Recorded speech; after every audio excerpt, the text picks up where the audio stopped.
My name's Ben Saunders, I'm a polar explorer, and this is my journey.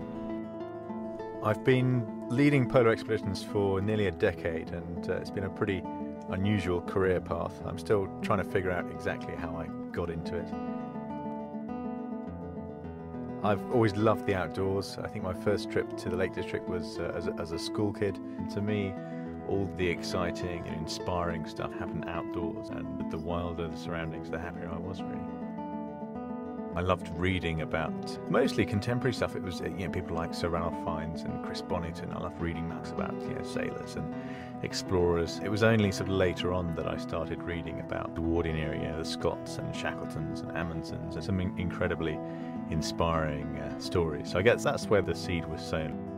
We're here in the Lake District. We're heading towards Scafell Pike, which is really the birthplace of the British rock climbing and mountaineering scene as we know it today. We're staying at the Wasdale Head Inn, which is an incredible place and lined with photos from that sort of Edwardian era of adventure and exploration, and ropes and wood handle ice axes and hobnail boots. So it's a place that has a real sense of heritage when it comes to adventure. On my first polar expedition back in 2001, there were two of us for 2 months, 59 days. Everything that could have gone wrong did go wrong. We'd misjudged our nutrition, so we were pretty hungry. In fact, it got to a point where we had to agree that we wouldn't talk about food. I had frostbite in a toe very early on. We were attacked by a polar bear on day 2. We were also slower than we anticipated, so we didn't get to the pole, came back to zero fame or recognition. At the time it seemed like hellish suffering, but looking back it was a good tough apprenticeship. So we're heading up Scafell Pike, which is a decent day's walk. It's certainly not an expedition, so we won't be needing a lot of this kit. I've got, in fact, this is the sledge harness that I've used for a couple of years. This was custom made for me back in 2008. I've also got a sleeping bag here. This is one that I'll use in Antarctica. It's, I think, one of the lightest down sleeping bags on the market at the moment. So I'm a bit of a kit geek, but I guess my life depends on a lot of this stuff, so it's quite important. Won't be needing it today, however, I will in my trusty walking boots, and I will probably need a waterproof.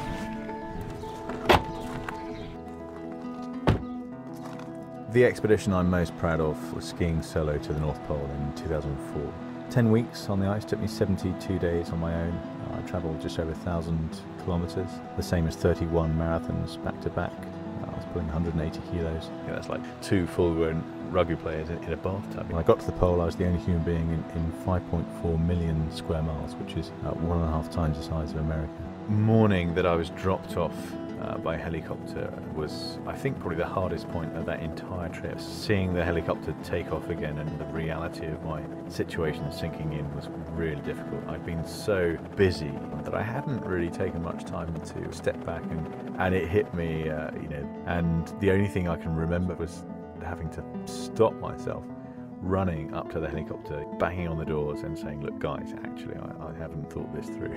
Mentally, there were enormous highs and lows on this big solo expedition. I can't remember a day that was okay or not too bad. It was either best day of my life, this is something I dreamt about, or it was worst day ever, please let me fall over and break my leg so I can get picked up with my pride intact. So enormous highs and lows, and of course there's no one there to help pull you through it. The transition, getting home from these big trips, is always pretty strange, and it's almost like watching a TV where everything is turned up in too far. The volume and the colour and the brightness and the smell, everything is overwhelming. One of the things I love about the Lake District is that it's so accessible. I think many British adventurers and mountaineers cut their teeth here, and there could be a kid on the hill in front of us who one day goes on to break some of the records I've set. This is a really stunning landscape, and I think every journey should end in a place like this.